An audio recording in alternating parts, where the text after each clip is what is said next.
ايه القرف اللي انت بتعمله ده؟ ما تاكل كويس. شفت مين فينا ان شاء الله بقى بياكل كده؟ بتاكل من كل حته في الطبق، هو ده اللي انا علمته لك؟ لا، دي مش طريقه اكل بني ادمين. تحب اقول لك دي طريقه اكل ايه بقى؟ انا زهقت. كل يوم بقول للولاد نفس الكلام هو وبيعملوا نفس الغلطات هي. فالطبيعي ان انا لما بقول لهم على اي حاجه بقولها لهم بعصبيه اكتر، بقيت بتنرفز اكتر، والصراحه ساعات بقيت بشتمهم وساعات بضربهم. الحقيقه ان احنا طول ما احنا عايشين هنوجه ولادنا. تعالوا نشوف مواقف تربويه في حياه الرسول عليه الصلاه والسلام. عن عمرو بن ابي سلمه بيحكي لما كان صغير ان هو كان قاعد مع الرسول عليه الصلاه والسلام وكان بياكل معه، بس ايده كانت عماله تطيش في الصفحه، يعني مش عارف ياكل ازاي، فايده عماله تروح وتيجي في الطبق. فالرسول عليه الصلاه والسلام قال له: يا غلام، سم الله وكل بيمينك وكل مما يليك. تعالوا بقى نفصص حته حته الرسول عليه الصلاه والسلام اتعامل ازاي في الموقف ده. اول حاجه ان الرسول عليه الصلاه والسلام نادى على الطفل وقال له: يا غلام.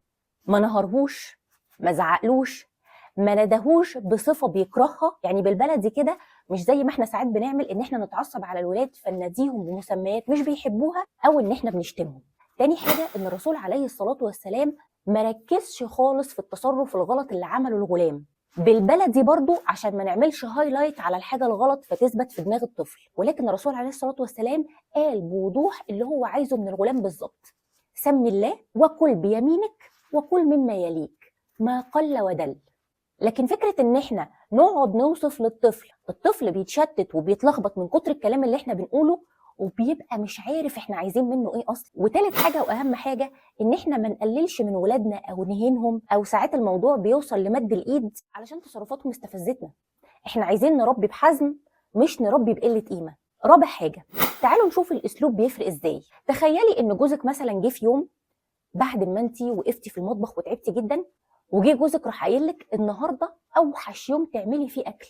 الاسلوب التاني ان هو جه طبطب عليكي وقال لك: تسلم ايدك، انا عارف انتي وقفتي في المطبخ قد ايه، بس النهارده الملح ما كانش مظبوط والاكل كنت حاسس كده ان في حاجه مختلفه عن كل يوم. وفي الاخر راح قايل لك: كتر خيرك والله على وقفتك في المطبخ. قولي لي بامانه، حسيتي ايه في الاسلوب الاول وحسيتي ايه في الاسلوب التاني؟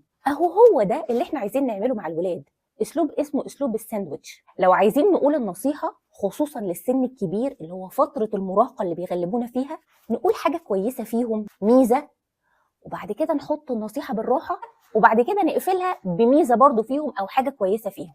سامعاكم وانتوا بتقولوا: طب هو احنا هنجيب خلق منين ان احنا نتكلم بالراحه ونتحكم في اعصابنا؟